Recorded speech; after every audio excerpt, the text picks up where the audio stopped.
Sebenarnya ciplukan ataupun cipluan ini, pokok letup pokok ini, dia sangat-sangat bagus. Yang pertama untuk jantung yang tersumbat. Ini penting sekali. Pak Haji nak sebut ni, sebab banyak orang yang tak tahu. Pokok ni banyak. Ya, kita ambil daun muda.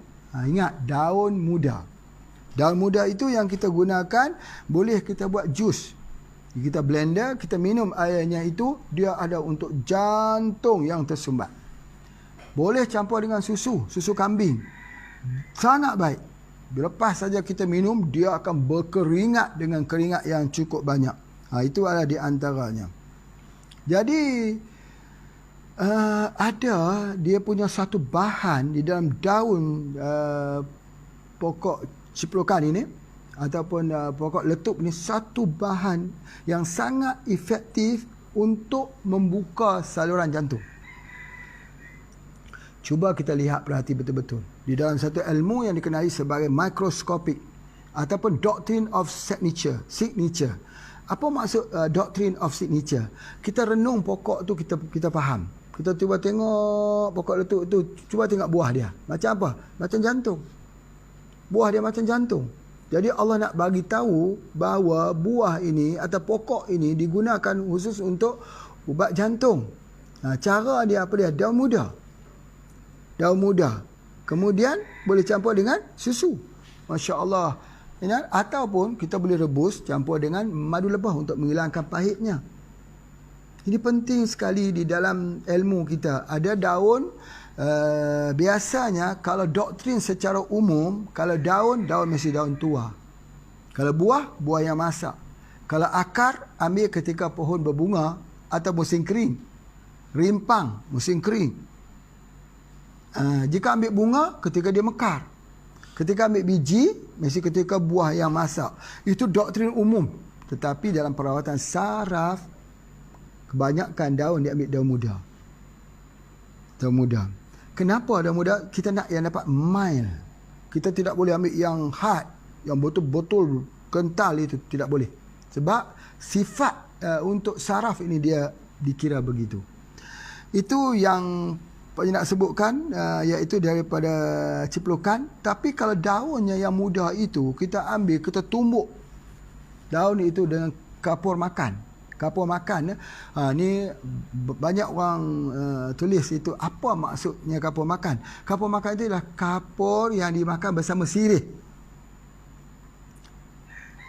Kalau ada yang tak faham lagi, kalsium karbonat, CaCO3.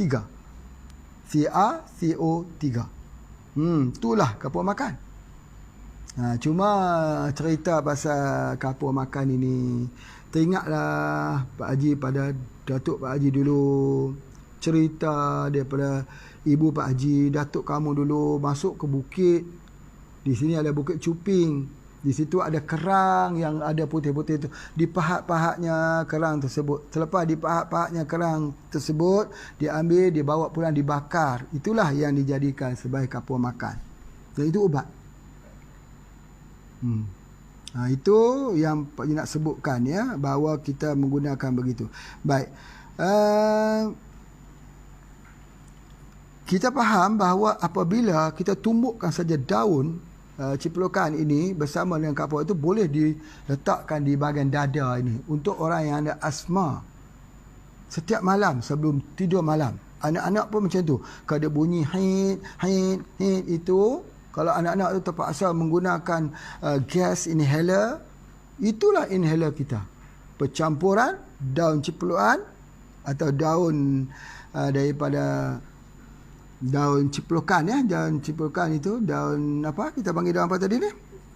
Daun letup. Pokok letup tadi itu untuk asma. Itu memang jelas sekali itu kita gunakan. Baik.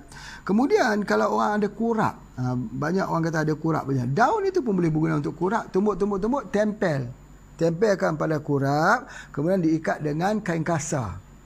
Biarkan begitu, hilang kuraknya. Menarik. Ya. Tidak perlu guna ubat kimia. Kemudian kita juga boleh gunakan, jika kita gunakan buah yang masak. Selalunya ada buah masak.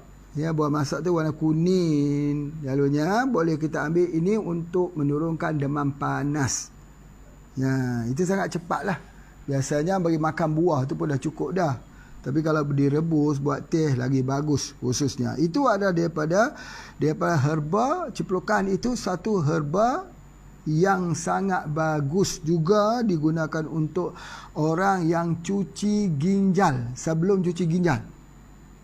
Mengelakkan daripada cuci ginjal. Tak cuci, insya-Allah buah pinggangnya akan terfilter balik, elok balik dan sebagainya. Kalau kita tahu di hutan iaitu kayu keras tulang, kita boleh masuk ke hutan untuk carinya. Tetapi kalau kita tak tahu nak cari, maka kita cari di kawasan kampung saja, iaitu pokok letup ini. Ya, kita rebus, kita minum, elok balik ginjalnya itu.